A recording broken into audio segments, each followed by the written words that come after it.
রাশিয়ার কাছাকাছি দুটি পারমাণবিক সাবমেরিন মোতায়েন করতেছে যুক্তরাষ্ট্র। হঠাৎ করে এমন সিদ্ধান্ত কেন? তারা কি রাশিয়ার সঙ্গে যুদ্ধে জড়াতে চায়, নাকি এটা শুধু রাশিয়াকে ভয় দেখানোর জন্য একটি পদক্ষেপ?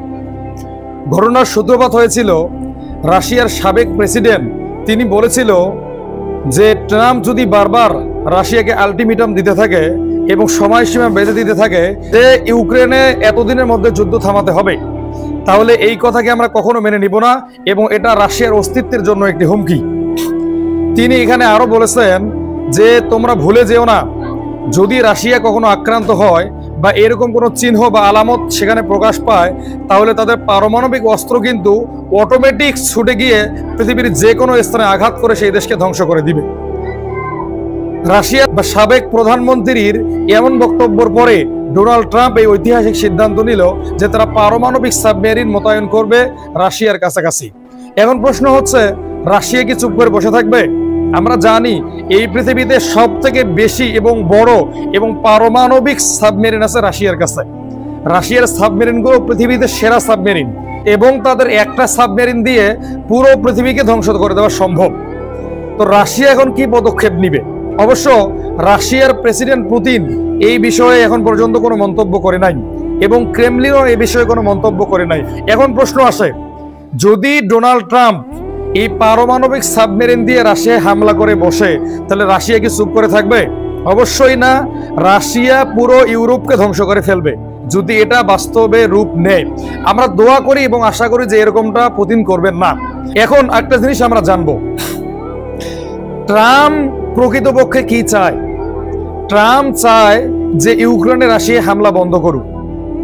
ইউক্রেন ইউরোপের অংশ, আর এই ইউরোপকে যখন রাশিয়া দখল করতেছে তখন ইউরোপের জন্য এটা একটা ইজ্জতের ব্যাপার, বিশেষ করে আমেরিকার জন্য এটা একটা ইজ্জতের ব্যাপার। কারণ আমেরিকা বিভিন্ন দেশকে প্রতিশ্রুতি দিয়ে রেখেছে যে আমরা তোমার নিরাপত্তা দিব। দিনের পর দিন ইউরোপের দেশগুলো যখন ইউক্রেনকে অস্ত্র দিতেছিল, বিমান দিতেছিল, ট্যাঙ্ক দিতেছিল, এক কথায় যুদ্ধ করতে যা যা প্রয়োজন সবকিছু দিতেছিল, এত কিছু দেওয়ার পরও ইউক্রেন কিন্তু রাশিয়ার সঙ্গে যুদ্ধে পারতেছে না।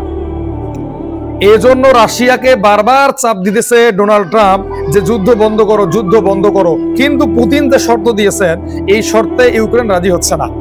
কিছুদিন আগেও আমরা দেখেছিলাম যে ইউক্রেনের বিশাল খনিজ সম্পদ আমেরিকা জব্দ করে নিয়েছে এটার বিনিময়ে যে তারা রাশিয়া এবং ইউক্রেনের মধ্যে যুদ্ধ থামাবে। এখন রাশিয়া তো এই যুদ্ধ থামাচ্ছে না, ইউক্রেনও বারবার চাপ দিতেছে যে আমরা তোমাদেরকে খনিজ সম্পদ দিলাম, কিন্তু যুদ্ধ থামতেছে না কেন? এখন ডোনাল্ড ট্রাম্প কোনো দিকেই সামলাতে পারতেছে না। একে তো ইসরায়েল ফিলিস্তিনের যুদ্ধ বন্ধ করতে পারতেছে না এবং রাশিয়া ইউক্রেনের যুদ্ধ বন্ধ করতে পারতেছে না। অথচ ডোনাল্ড ট্রাম্প যখন নির্বাচনী প্রচারণা করেছিল তখন তিনি বলেছিল যে আমি ক্ষমতায় গেলে 2 দিনের মাথায় রাশিয়া ইউক্রেন যুদ্ধ বন্ধ করব। অথচ দেখেন কয়েক মাস হয়ে গেল, এ পর্যন্ত এই যুদ্ধ বন্ধ করতে পারলো না। এই জন্য রাশিয়াকে বারবার ট্রাম্প হুমকি দিতেছে যে তোমরা যুদ্ধ থামাও, যুদ্ধ থামাও, তোমরা ইউক্রেনের সঙ্গে একটি সমঝোতায় পৌঁছো এবং যুদ্ধবিরতি কার্যকর করো। কিন্তু পুতিন তো হার মানার লোক না। পুতিন তো পৃথিবীতে কাউকে ভয় পায় না। পুতিন হচ্ছে হিরো, সুপার পাওয়ার, সে একাই 100। সে ট্রাম্পের এই কথাকে কোনো কেয়ারই করে না, কিছুই মনে করে না। এই জন্য ট্রাম্প বারবার হুমকি দিতেছিল। আর এই হুমকিকে বাস্তবায়িত করার জন্য এবং রাশিয়াকে আরো জোরালোভাবে ভয় দেখানোর জন্য এই পদক্ষেপ নিয়েছে যে তারা পারমাণবিক সাবমেরিন মোতায়েন করবে। এখন ট্রাম্প যদি ভুলে যায় যে পৃথিবীতে সবথেকে শক্তিশালী সাবমেরিন টাইফুন ক্লাস সাবমেরিন, যেটা দিয়ে পুরো পৃথিবীকে 6 বার ধ্বংস করে দেওয়া সম্ভব, সেটা কিন্তু রাশিয়ার কাছে আছে। রাশিয়া যদি এখন এটা উল্টো আমেরিকার জলসীমায় মোতায়েন করে তাহলে কি হবে? তো আমরা আশা করতেছি যে ডোনাল্ড ট্রাম্প এই বিষয়টা বুঝবে এবং আমি আমার দর্শকদের কাছে জোরালোভাবে আহ্বান করতেছি আপনারা আমার চ্যানেলটিকে সাবস্ক্রাইব করে পাশে থাকেন এবং সারা পৃথিবীর খবর রাখতে অবশ্যই বেল আইকনটিকে বাজিয়ে দেন এবং এই নিউজগুলো সবার আগে দেখেন।